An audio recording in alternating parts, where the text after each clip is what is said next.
믿지 않는 사람들로부터 내가 기독교를 믿지 않으면 안 될 이 확실한 증거를 좀 대보라, 이런 도전을 종종 받게 되는 것 같습니다. 눈앞에 무슨 기적이 일어나도록 이렇게 해보라든지, 또 무슨 환상을 좀 보게 해준다든지, 이런 어떤 그 초자연적이고 또 신비로운 체험을 통해서 내가 이 믿음을 좀 가져보도록 한번 나를 이끌어 봐라, 이렇게 우리를 도전하는 이런 사람들을 우리가 가끔 보게 되는 것입니다.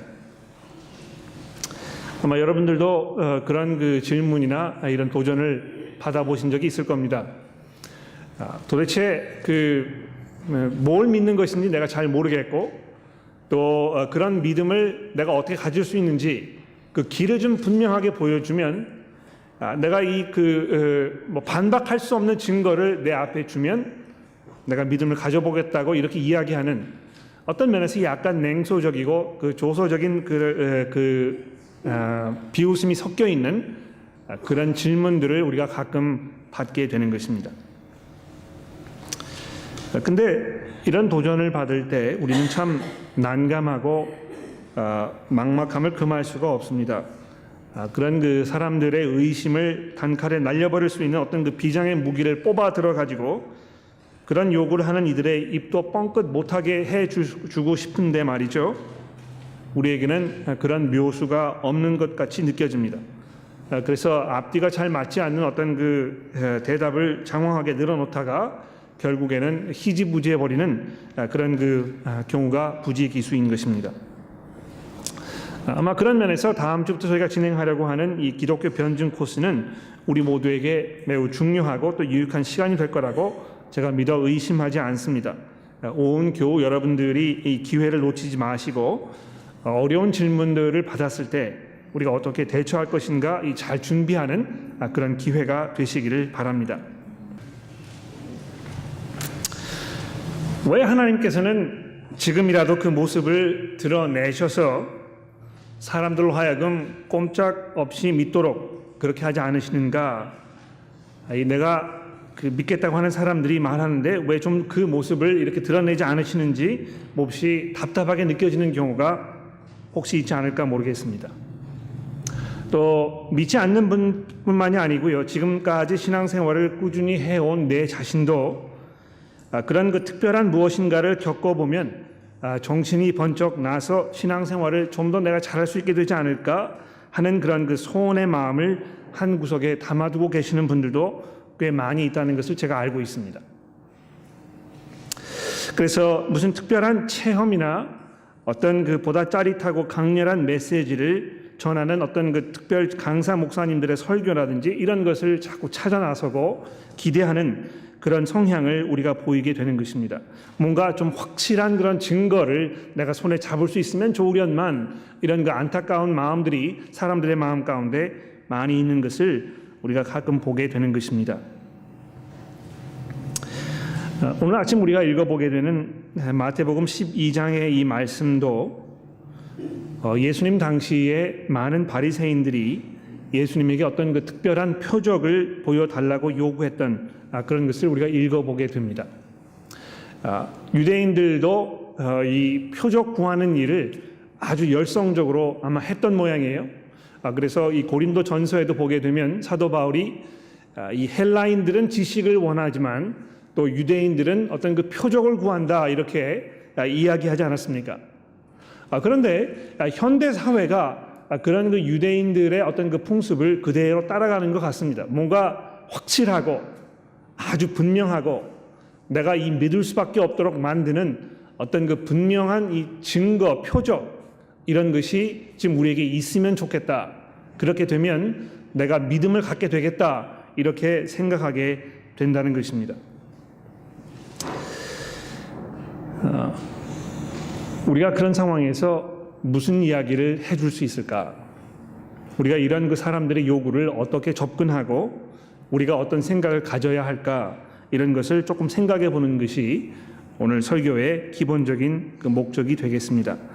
자, 그러기 위해서는 이 12장의 내용을 우리가 조금 더 살펴볼 필요가 있겠는데요. 오늘 본문의 말씀을 이 12장 전체 그 배경에 두고 생각해 보는 것이 매우 중요하겠습니다.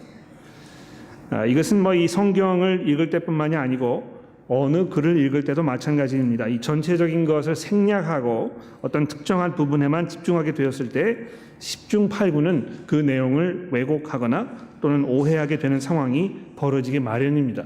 그래서 항상 그 전후 문맥을 잘 읽어보라고 이야기하는 거 아닙니까? 성경을 읽을 때도 그렇게 하는 게 아주 중요하거든요. 그래서 오늘 본문 말씀의 내용도 우선 그 12장 전반부에 있는 그 상황들을 우리가 조금 살펴보는 것이 큰 도움이 될 것입니다. 그럼 성경 가지고 계시니까 이 마태복음 12장의 말씀을 잠깐 저와 살펴보셨으면 그러면 좋겠습니다. 자, 이 전반부를 보시게 되면 예수님과 이스라엘의 그 영적 지도자 위치에서 활동하던 이 바리새인들 사이에 계속해서 충돌과 갈등이 벌어지고 있는 상황을 우리가 접하게 됩니다. 예수님의 제자들이 안식일에 밀밭을 지나다가 이삭을 잘라 먹는 모습을 보고 바리새인들은 예수님에게 왜 제자들이 안식일에 하지 말아야 할 일을 하느냐고 아주 강력하게 항의하는 그런 모습이 소개가 되고 있습니다. 그런 그들의 그 항의에 예수님께서는 그 마음속에 있는 그 무지와 그들의 그 강팍함을 감찰하셔서 6절에 보시면 내가 성전보다 더 큰 일하고 이렇게 주장하시는 것을 우리가 보게 됩니다.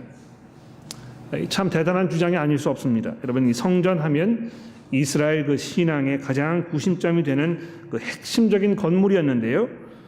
감히 자신이 그것보다 더 크고 더 중요한 의미가 있다고 이렇게 말씀하신 것은 대단한 도전이 아닐 수 없는 것입니다. 또 연이어서 마태는 예수님께서 같은 날 회당에서 손 마른 사람을 고치는 기적을 일으킨 사건을 소개하고 있습니다.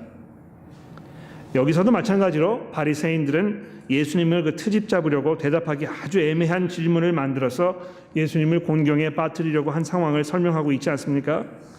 이때에도 예수님께서 바리새인들을 무안하게 만드시고 그런 무안을 당한 바리새인들은 거기서 빠져나가서 예수님을 죽일 궁리를 그런 계획을 세우기 시작했다고 마태가 우리에게 보고해주고 있습니다.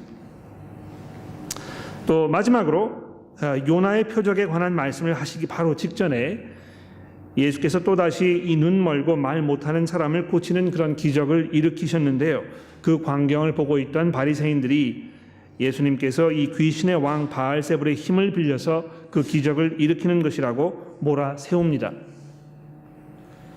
그런데 여기서도 역시 예수님께서 그들의 그 모질고 강팍한 마음을 한탄하시면서 그들을 정죄하고 계시는 것을 우리가 보게 됩니다.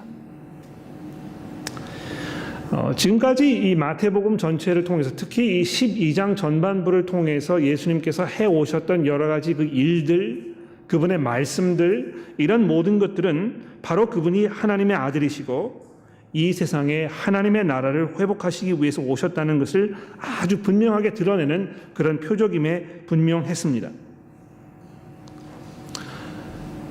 그런데도 안타깝게 거기에서 그것을 목격하고 그 자리에 있던 모든 사람들이 또 다른 표적을 보여달라고 예수님께 지금 요구하고 있는 것입니다. 근데 보십시오. 표적을 보여주면 우리가 좀 믿겠다고 그런 이야기를 하는 사람들에게 예수님께서 무엇이라고 대답하고 계십니까? 예수님께서는 그들을 향해서 39절에 바로 너희들은 악하고 음란한 세례라고 이렇게 정죄하고 계십니다.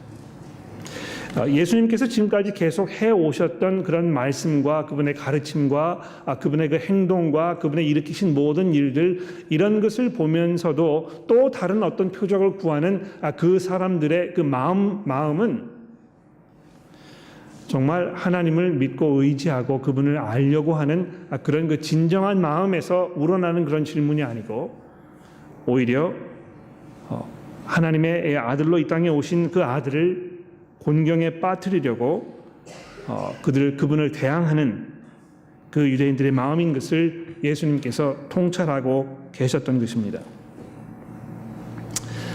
제가 그 한 가지 그 팁을 드릴게요. 여러분 그 믿지 않는 분들과 함께 기독교의 신앙에 대해서 말씀을 나누시다 보면 약간 그 논쟁이 이제 격하게 되고 그러다 보면 언성이 좀 높아지게 되고 어떤 합리적인 대화가 더 이상 진행되지 아니하고 감정 싸움으로 이렇게 벌어져가는 그런 상황이 가끔 있습니다. 여러분 그런 경험 많이 해보셨죠? 아무리 우리가 대답을 해도 그 대답이 먹혀 들어가지 아니하고 오히려 다른 질문을 또 하고 하면서 도저히 감당을 할 수 없는 지경에까지 이르는 경우가 상당히 많이 있는 것을 제가 알고 있습니다. 저희 교회 여러분들이 저에게 오셔가지고 그런 어려움을 호소하셨던 분들이 상당히 많이 있습니다. 한 가지 질문을 이렇게 설명하면 거기에 집중하면 좋겠는데 거기서 끝나는 것이 아니고 다른 질문 이렇게 하면서 대화가 이 분명한 주제 없이 계속 헛도는 그런 안타까운 상황이 자주 벌어진다고 말하는 것입니다. 그런데 여러분, 우리가 질문하는 사람들의 그 대답을 잘 이렇게 해주고 설명해주고 명쾌하게 이해할 수 있도록 도와주고 이렇게 하면 참 좋겠습니다만 문제는 질문을 하는 사람들의 마음 가운데 대답을 듣고 싶은 마음이 없는 경우가 상당히 많다는 것입니다. 예수님께서는요, 그러한 사람들을 향해서 이렇게 인내하시고 그들을 잘 품어주시고 포용하시고 그렇게 하지 않으셨습니다. 예수님께서 얼마나 과격하게 아주 격렬하게 사람들을 꾸짖으셨는지 모릅니다. 표적을 보여달라고 하면 예수님께서 좀 점잖게 너그러우시게 내가 지금까지 표적을 보여줬는데 뭐 하고 있었느냐고 왜 이걸 모르냐고 이렇게 이야기하지 아니하시고 그렇게 질문하는 사람들을 향해서 이 악하고 음란한 세대여 이렇게 몰아붙이신 것입니다. 왜 그런 것입니까? 그 질문하는 사람들의 의도와 마음을 아주 분명하게 간파하고 계셨기 때문에 그런 것입니다.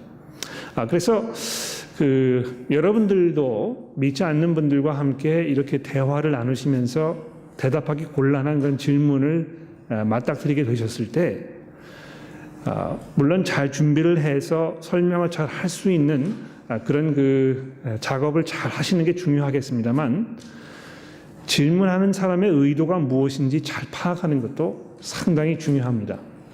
어떤 경우에는 대답을 하지 않는 것도 질문하는 사람에게 더 도움되는 경우가 분명히 있거든요. 어쨌든지 간에 예수님께서 그들을 아주 심하게 꾸짖으시면서 그 자리에서 뭐라고 말씀하셨습니까? 내가 너희들에게 보여줄 것은 요나의 표적밖에 없다. 이렇게 말씀하셨던 것입니다. 왜 예수님께서 지금 이 자리에서 요나의 표적밖에 보여줄 것이 없다고 말씀을 하신 것입니까? 예수께서 대답하여 이르시되 악하고 음란한 세대가 표적을 구하나 선지자 요나의 표적밖에는 보일 표적이 없느니라. 요나가 밤낮 사흘 동안 큰 물고기 뱃속에 있었던 것 같이 인자도 밤낮 사흘 동안 땅 속에 있으리라.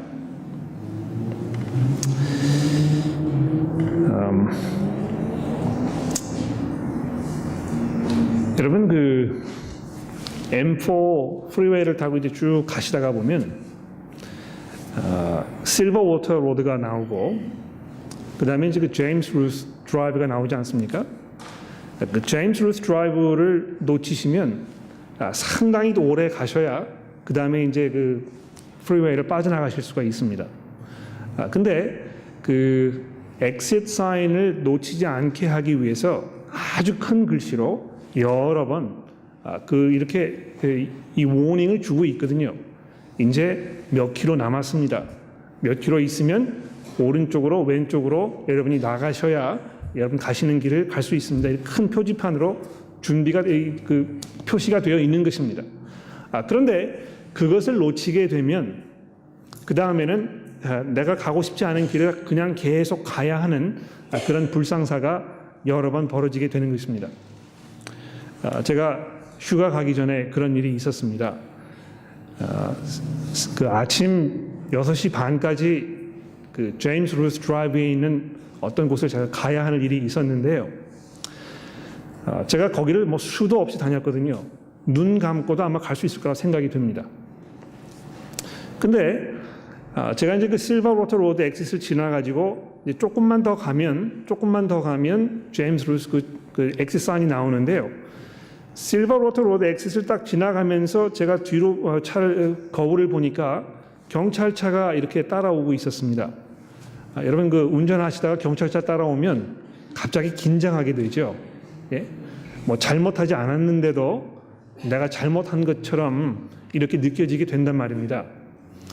그날 아침도 저는 그 교통법규를 잘 지키면서 정상적으로 운전을 하고 있었는데 경찰차가 뒤에 있다는 것을 보는 순간 갑자기 모르게 이 심리적인 압박을 제가 느껴가지고요, 약간 긴장을 하게 되었습니다.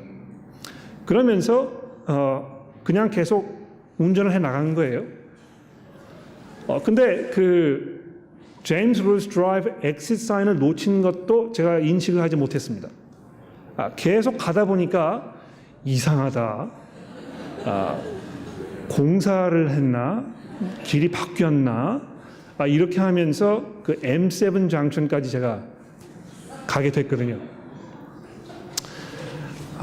하나님께서 우리에게 보여주신 분명한 표적, 이것을 놓치게 되면 그 다음에는 다른 표적이 없습니다. 그것 이외에 하나님께서 우리에게 더 주실 것이 없다는 것입니다. 그걸 놓치게 되면 그 후에 다른 것을 보여달라고 아무리 얘기해봐야 소용이 없는 것입니다. 이 그 제임스 루스 엑싯 사인을 놓쳐가지고 계속 가면서 이거 왜 사인이 안 나오지 이렇게 해봐야 아무런 소용이 없는 것입니다. 이미 지나가 버렸거든요. 표적을 보여달라고 이야기하는 사람에게 예수님께서 요나의 사인 밖에는 보여줄 것이 없다, 이렇게 이야기하면서 예수님 뭐라고 말씀하셨습니까? 요나가 밤낮 사흘 동안 큰 물고기 뱃속에 있었던 것 같이 인자도 밤낮 사흘 동안 땅 속에 있을 것이다, 이렇게 이야기하시면서 그분께서 앞으로 일어날 그분의 부활 사건에 대해서 지금 말씀하고 계신 것입니다. 여러분, 그 니느웨 성에 있던 사람들이요, 요나의 메시지를 듣고 회개해서 하나님께 용서를 받았는데요.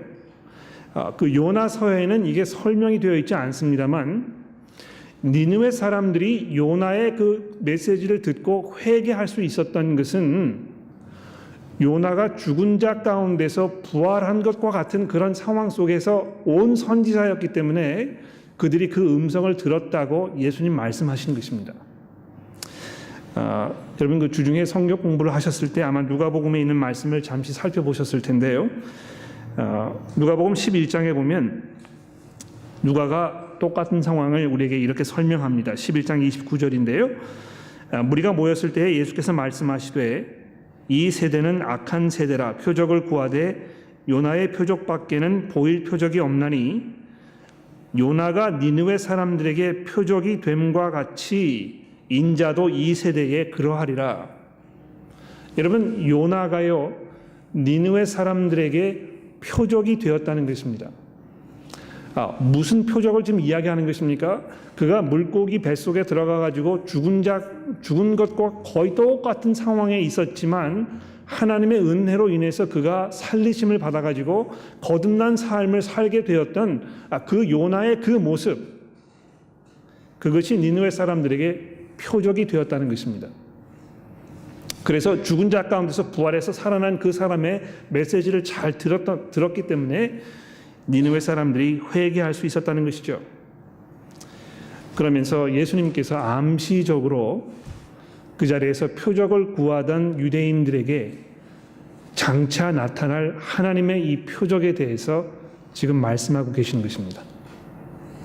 그 표적 이외에는 하나님께서 보이실 더 이상의 다른 표적이 없다는 것입니다. 내가 좀 그 믿을 만한 증거를 보여주면 무슨 기적이라든지 뭐 환상이라든지 뭐든지 좋으니까 한 가지만 보여주면 내가 예수 믿겠다. 이렇게 이야기하는 사람들에게 예수님께서 뭐라고 말씀하신 것입니까? 내가 보여줄 것은 요나의 표적 그거밖에 없다. 요나가 사흘 동안 물고기 뱃속에 있었다가 살아났던 것처럼 인자도 땅속에 3일 동안 있다가 부활하지 않았느냐. 예수님께서 이렇게 말씀하신다는 것입니다. 자, 여러분, 그러면 예수 부활했다고 이야기하면 그러면 사람들이 그거를 듣고 믿게 되는 것이군요. 근데 그게 먹혀 들어가지 않는데요. 제가 그렇게 해봤지만 그거 듣고 회개하는 사람들이 그렇게 많지 않았는데요. 아마 여러분들이 이렇게 의아해 하실 것입니다. 그러나 여러분, 그런 그 조바심을 갖기 이전에 요나를 통해서 벌어진 이 엄청난 사건을 생각해 보십시오. 그 니느웨라는 성에 살던 그 사람들이, 그 12만이나 되는 그 많은 사람들이, 그렇게 자기 멋대로 살던 그 사람들, 그 누구를 통해서도 하나님에 대해서 들어본 적이 없던 그 사람들이 이 형편없는 요나라는 선지자의 그 말씀을 통해서 거기에서 동시에 회개하고 하나님께 거듭나는 용서의 은혜를 받았다는 이 사실을 여러분 생각해 보십시오. 오히려 니느웨에서 벌어졌던 그 사건보다 예수 그리스도의 부활 사건으로 인해서 이 세상에 벌어진 이 엄청난 변화들을 여러분 생각해 보십시오. 얼마나 수많은 사람들이 지난 2000년의 역사를 통해서 예수 그리스도의 이 부활 사건으로 인해서 새 생명을 얻게 된 것입니까? 이 자리에 앉아 계시는 여러분과 저도 예수께서 부활하셨다는 그 음성을 듣고 그분께서 이제 이 온 세상의 주인이시라는 그 사실에 우리가 항복한 것 아닙니까? 그렇죠? 그러므로 여러분, 사흘 동안 땅속에 계셨던 그 예수께서 이제 부활하셔서 하나님의 보좌 우편에 앉으셔서 이 온 세상을 통치하시는 분이시기 때문에 여러분과 제가 이 세상에 보여줄 수 있는 그 표적은 무엇입니까? 그리스도의 부활하심이신 것입니다. 여러분, 그 사도행전 17장에 보시면 사도 바울이 그리스 아테네에 가가지고 거기에 있는 사람들에게 설교하던 그 상황을 누가가 우리에게 설명하고 있습니다. 17장 30절 말씀해 보시면 거기 모인 사람들에게 사도 바울이 이렇게 설명합니다. 알지 못하던 시대에는 하나님께서 간과하셨거니와 이제는 지금 이 순간 이 시대는 어디든지 사람에게 다 명하사 회개하라 하셨으니 이는 정하신 사람으로 하여금 천하를 공의로 심판하실 날을 작정하시고 이에 그를 죽은 자 가운데서 다시 살리신 것으로 모든 사람들에게 믿을 만한 증거를 주셨음이니라. 사도 바울이 이렇게 설교했다는 것입니다. 정하신 사람으로 하여금 이 온 세상을 공의로 심판하실 날을 하나님께서 작정해 놓으셨는데 그렇게 하셨다는 것이 분명하다는 것을 보여주는 확증, 이 증거로 어떻게 하셨다고요? 예수 그리스도 그분을 죽은 자 가운데서 다시 살리셨다는 것입니다.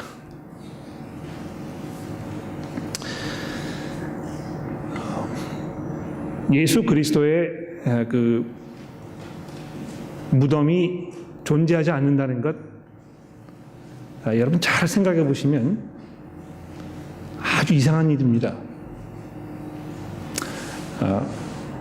공자님께서 어디 계시는지, 또 부처님께서 어디 계시는지, 모하메트가 어디에 있는지 우리가 압니다.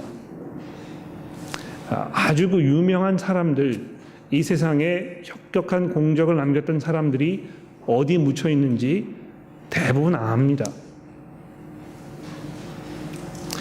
예수께서 그 당시에 돌아가셨을 때, 돌아가신 지 불과 일주일 지난 이후에 제자들이 나와가지고 예수 부활했다고 이야기했을 때 아무도 예수 그리스도의 시체를 제시할 수가 없었습니다.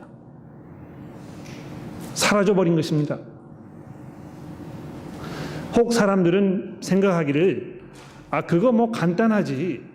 제자들이 그 예수의 시체를 훔쳐가지고 어디다 감춰놓고 부활했다고 이렇게 그 허구로 이야기한 것이지 이렇게 간단하게 결론을 지어버릴 것입니다.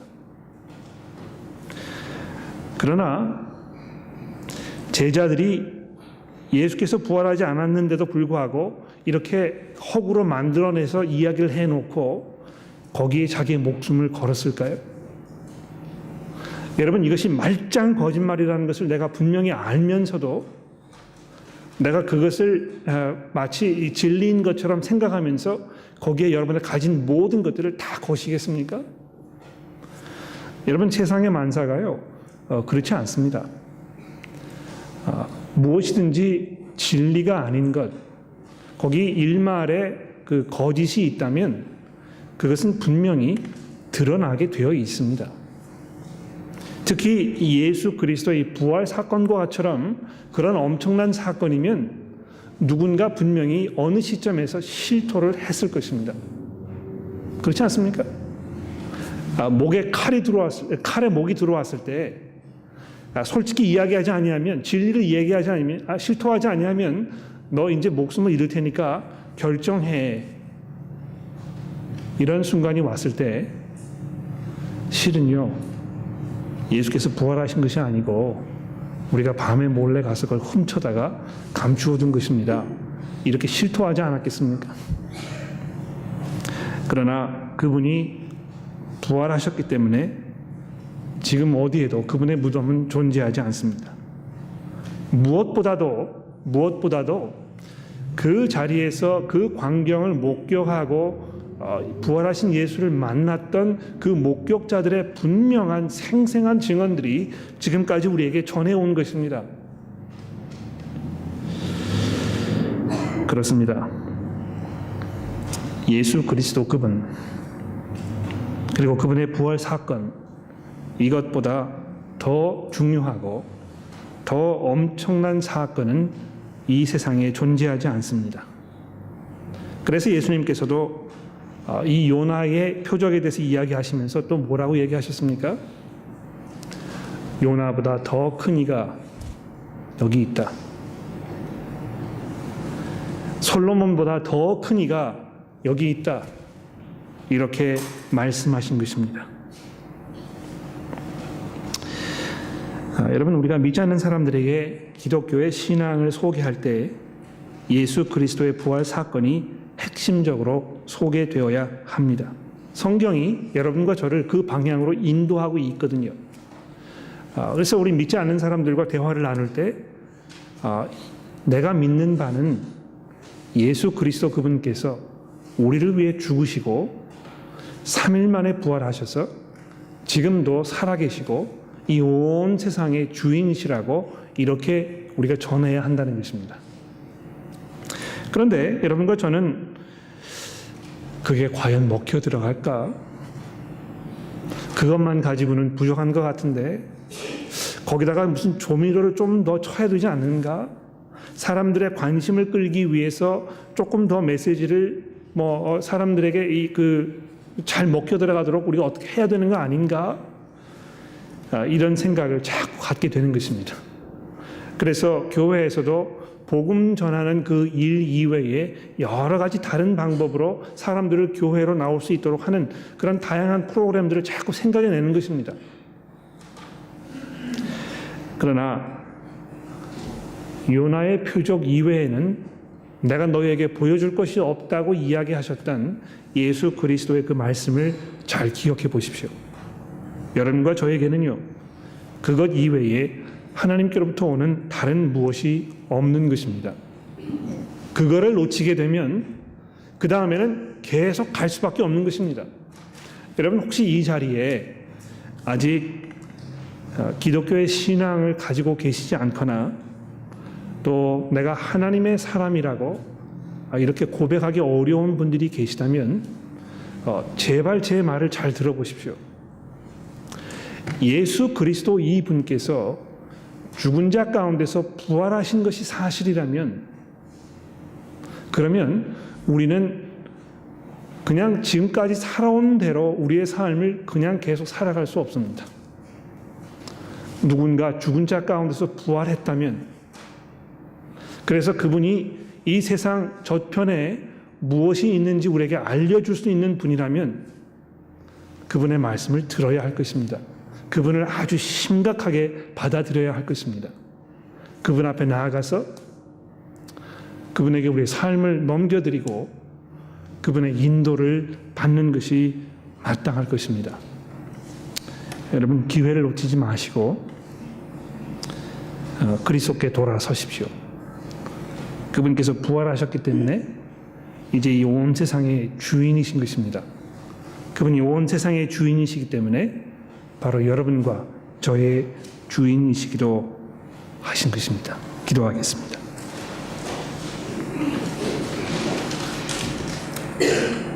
하나님 아버지, 감사합니다.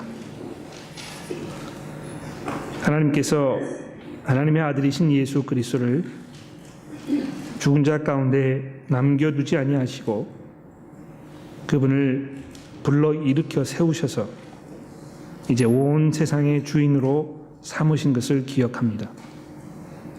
예수 그리스도의 부활 사건이 그것을 우리에게 증거하고 있는 것을 우리가 이 시간 성경을 통해서 들었습니다. 하나님, 간절히 기도하는 것은 저희 교회가 그 사실을 선포하는 데 주저하지 않도록 저에게 용기를 주시고 그 안에 담겨있는 하나님의 능력에 온전히 의지할 수 있도록 저희를 도와주시기를 기도합니다. 그것만이 또 그것으로 충분하다는 것을 저희가 이해하도록 도와주시고 그것을 선포하는 일에 주저하지 않도록 저희 모두를 인도하여 주시기를 간절히 기도합니다. 하나님, 아직 그리스도께 돌아서지 못하신 그 분들에게 예수 그리스도의 부활 사건이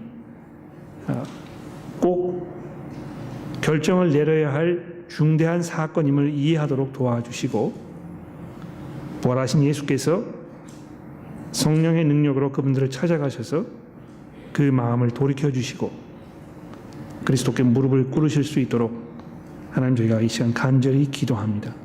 예수 그리스도의 이름으로 기도합니다. 아멘.